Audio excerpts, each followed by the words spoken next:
Hello students, आज का हमारा टॉपिक है hydroxy dibasic acids. Dibasic acids ऐसे कंपाउंड्स जिनमें कि दो कार्बोक्सिलिक ग्रुप्स प्रेजेंट होते हैं जो कि हाइड्रोजन एटम के प्रोटॉन के रूप में डोनेट कर देते हैं। क्योंकि यदि इनमें हाइड्रोक्सी समूह भी प्रेजेंट है इसलिए इनको कह रहे हैं hydroxy dibasic acids.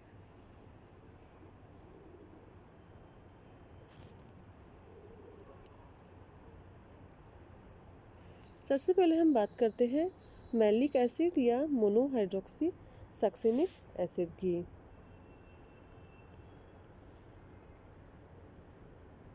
Succinic acid में यदि एक हाइड्रोजन एटम को हाइड्रोक्सी समूह के द्वारा रिप्लेस कर दिया जाए तो मोनोहाइड्रोक्सी सक्सिनिक एसिड का यहाँ पे फॉर्मेशन होगा। तो एक तरह से मैलिक एसिड जो है वो सक्सिनिक एसिड का डेरिवेटिव होता है। इसका यदि हम आईपीएसी नाम देखें तो यहाँ पे देखिए इसमें 4 कार्बन एटम्स की एक हाइड्रोकार्बन चेन है। तो यहाँ पे ये हो गया फर्स्ट कार्बन एटम, ये हो गया सेकंड कार्बन एटम, ये 3 और ये 4 कार्बन एटम। क्योंकि यहाँ पे हाइड्रोक्सी समूह जो है उसको हम मिनिमम नंबर दे रहे हैं, इस कारण से इसकी नंबरिंग इस वाले कार्बन एटम से यहाँ पे स्टार्ट करेंगे। तो सेकंड नंबर पर हाइड्रोक्सी समूह प्रेजेंट है इसलिए ये हो गया 2 हाइड्रोक्सी, और क्योंकि 4 कार्बन एटम्स की हाइड्रोकार्बन चेन है इसलिए ब्यूटेन, और 1 और 4 पोजीशन पर क्योंकि कार्बोक्सिलिक समूह प्रेजेंट है इसलिए ये हो गया 1,4 डाइओइक एसिड। मैलिक एसिड को हम अनराइप एप्पल्स, ग्रेप्स और बेरीज से हम प्राप्त कर सकते हैं। और सबसे पहले शीले नामक वैज्ञानिक ने इसे कच्चे सेब से प्राप्त किया था, अनराइप एप्पल से प्राप्त किया था, और लैटिन भाषा में मेलम को सेब कहा जाता है, इसी कारण से इसका नाम मैलिक एसिड पड़ा। अब हम बात करते हैं इसकी मेथड्स ऑफ प्रिपरेशन की। सबसे पहला मेथड है hydrolysis of malic acid. Malic acid को जब हम हाई प्रेशर में डाइल्यूट H2SO4 के साथ में गर्म करते हैं तो उस स्थिति में यहाँ पे मैलिक एसिड का फॉर्मेशन होगा। ये जो रिएक्शन है ये बहुत ज़्यादा हाई प्रेशर यहाँ पे इस रिएक्शन के लिए काम में लिया जाता है। दूसरी रिएक्शन है यहाँ पर partial reduction of tartaric acid. Tartaric acid जो कि एक सक्सिनिक एसिड का ही डेरिवेटिव होता है। मैलिक एसिड जो कि सक्सिनिक एसिड के एक हाइड्रोजन एटम को एक हाइड्रोक्सिल समूह के रिप्लेसमेंट के द्वारा प्राप्त किया जाता है, वही मैलिक एसिड को सक्सिनिक एसिड के 2 हाइड्रोजन एटम्स को 2 हाइड्रोक्सिल समूह के रिप्लेसमेंट द्वारा प्राप्त किया जाता है। टार्टरिक एसिड की जब हाइड्रोजन आयोडाइड के साथ में रिएक्शन करवाई जाती है तो उस स्थिति में मैलिक एसिड का यहाँ पे फॉर्मेशन होता है। यहाँ पे जो रिडक्शन होता है ये पार्शियल रिडक्शन होता है, मतलब केवल एक OH समूह ही यहाँ पे रिड्यूस्ड होके एक OH समूह का ही यहाँ पे रिडक्शन यहाँ पे होगा। तीसरा जो मेथड है ये है हाइड्रोलिसिस ऑफ ब्रोमोसक्सिनिक एसिड। ये जो मेथड है ये लेबोरेटरी मेथड है। लेबोरेटरी में इस तरह से ही मैलिक एसिड का फॉर्मेशन किया जाता है। जब ब्रोमोसक्सिनिक एसिड की सिल्वर हाइड्रोक्साइड के साथ में रिएक्शन करवाई जाती है तो उस स्थिति में मैलिक एसिड का यहाँ पे फॉर्मेशन होता है और साथ में सिल्वर ब्रोमाइड भी हमें प्राप्त होती है। अब हम यहाँ पे बात करते हैं फिजिकल प्रॉपर्टीज़ की। मैलिक जो एसिड जो होता है ये कलरलेस होता है और क्रिस्टलाइन सॉलिड स्टेट में होता है, वाटर में सॉल्युबल होता है। और मैलिक एसिड के स्ट्रक्चर को हम ध्यान से देखें तो मैलिक एसिड में जो कार्बन आइटम होता है वो एसिमेट्रिक कार्बन आइटम होता है। एसिमेट्रिक कार्बन आइटम एक ऐसा कार्बन आइटम होता है जिसकी चारों ही संयोजकताएं अलग अलग एटम्स या ग्रुप्स के द्वारा सेटिस्फाइड होती है। तो क्योंकि मैलिक एसिड में ये जो कार्बन आइटम है इसमें ये जो चारों ग्रुप्स प्रेजेंट है या एटम्स प्रेजेंट है ये चारों ही क्या है, डिफरेंट है। इस कारण से ये कार्बन आइटम कैसा हो गया, एसिमेट्रिक कार्बन आइटम हो गया। और इसी कारण से ये क्या करता है, ऑप्टिकल आइसोमेरिज्म यहाँ पे शो करता है। ये यहाँ पे 3 फॉर्म्स में पाया जाता है। एक है डी मैलिक एसिड, डीमैलिक एसिड, दूसरा है एल मैलिक एसिड। डीमैलिक एसिड जो कि प्लेन पोलराइज्ड लाइट को तल को क्या होता है, दाईं तरफ घुमा देता है, और एल मैलिक एसिड जो प्लेन पोलराइज्ड लाइट के तल को बाईं तरफ घुमा देता है, एंटी क्लॉकवाइज डायरेक्शन में घुमा देता है।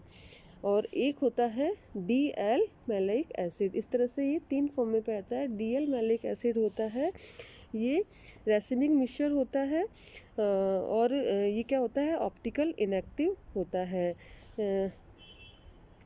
यहाँ पे ये जो मैलिक एसिड होता है ये 3 फॉर्म्स में इस तरह से ये पाया जाता है। इसका जो डी और एल फॉर्म होती है, मतलब डी और एल जो मैलिक एसिड होता है, ये दोनों ही फॉर्म जो होती है कलरलेस होती है, क्रिस्टलीय होती है और हाइग्रोस्कोपिक होती है।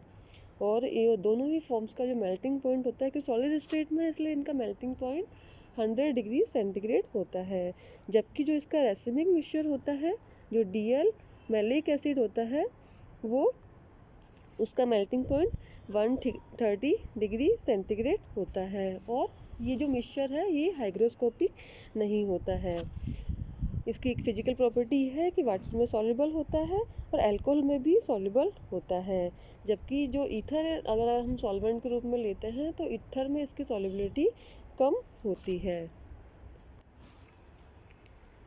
अब हम बात करते हैं इसकी केमिकल रिएक्शंस के बारे में।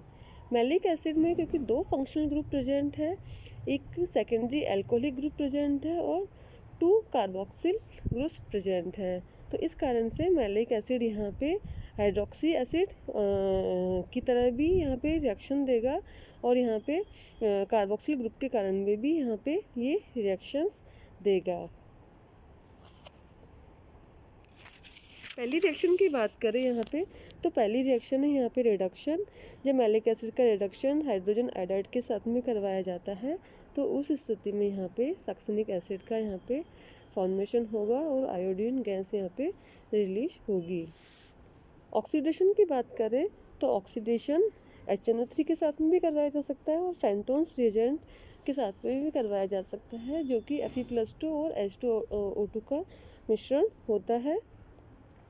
दोनों ही ऑक्सीडाइजिंग एजेंट के साथ में रिएक्शन करवाने पर मैलिक एसिड का ऑक्सीडेशन होगा और यहाँ पे हमें प्रोडक्ट के रूप में ऑक्जेल एसिटिक एसिड यहाँ पे प्राप्त होगा, जो कि कीटो और इनोल जिसमें टॉटोमेरिज में पाई जाती है। लेकिन यदि इसका ऑक्सीडेशन हम बहुत ही स्ट्रॉन्ग ऑक्सीडाइजिंग एजेंट जैसे क्रोमिक एसिड के साथ में करवाए तो उस स्थिति में यहाँ पे मेलोनिक एसिड यहाँ पे प्रोडक्ट के रूप में हमें प्राप्त होगा। ये मेलोनिक एसिड की स्ट्रक्चर है, मेलोनिक एसिड प्रोडक्ट के रूप में प्राप्त होता है। अब हम बात करते हैं एक्शन ऑफ हीट, मतलब गर्म करने पर यहाँ पे क्या प्रोडक्ट्स प्राप्त होते हैं।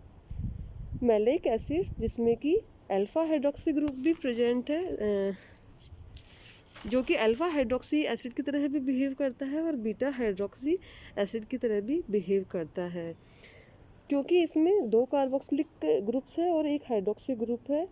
और क्यों दोनों ही कार्बोक्सिलिक ग्रुप की तरह देखें तो यदि एक कार्बोक्सिलिक ग्रुप की तरफ हम देखें तो यदि बीटा पोजीशन पर यदि हाइड्रोक्सी ग्रुप प्रेजेंट है तो उसको बीटा हाइड्रोक्सी एसिड कहेंगे। यदि अल्फा पोजीशन के तरह देखें तो दूसरे ग्रुप की अल्फा पोजीशन पे देखें तो इसे अल्फा हाइड्रोक्सी एसिड कहा जाएगा।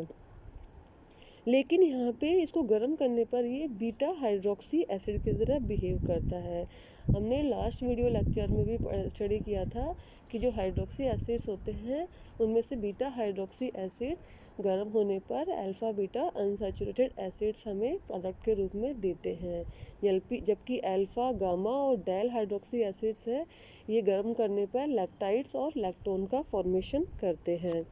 यहाँ पे ये बीटा हाइड्रोक्सी एसिड के रूप में बिहेव कर रहा है। क्यों? क्योंकि जब इसको गर्म करते हैं, मैलिक एसिड को हम गर्म करते हैं तो यहाँ पे अल्फ़ा बीटा अनसैचुरेटेड एसिड का फॉर्मेशन हो रहा है, जो कि फ्यूमेरिक एसिड के रूप में हो रहा है। यहाँ पे जब हम इसको और गर्म करेंगे तो मैलिक एसिड भी प्राप्त होगा, लेकिन ये मैलिक एसिड किस में, मैलिक एनहाइड्राइड में कन्वर्ट हो जाएगा वाटर का एक मॉलिक्यूल यहाँ पे रिलीज करके। तो इस तरह से यहाँ पे जब मैलिक एसिड को हम गर्म करते हैं तो यहाँ पे ये जो मैलिक एसिड है ये अनसैचुरेटेड एसिड में कन्वर्ट हो जाएगा, जो कि दो एक तरह से ज्योमेट्रिकल आइसोमेरिक फॉर्म्स में होता है। एक तो है मैलिक एसिड और एक है फ्यूमेरिक एसिड। लेकिन यहाँ पे जो मैलिक एसिड है ये वाटर का एक मॉलिक्यूल यहाँ पे रिलीज कर देगा और मैलिक एनहाइड्राइड यहाँ पे बना देता है। इस तरह से मैलिक एसिड को गर्म करने पे हमें फ्यूमेरिक एसिड प्राप्त होता है मेन प्रोडक्ट के रूप में। साथ में हमें क्या प्राप्त हो रहा है, मैलिक एनहाइड्राइड यहाँ पे प्राप्त हो रहा है।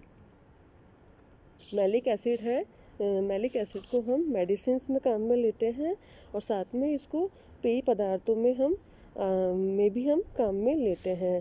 पॉलीएस्टर्स और रेजिन्स के सिंथेसिस में भी इनका उपयोग किया जा सकता है।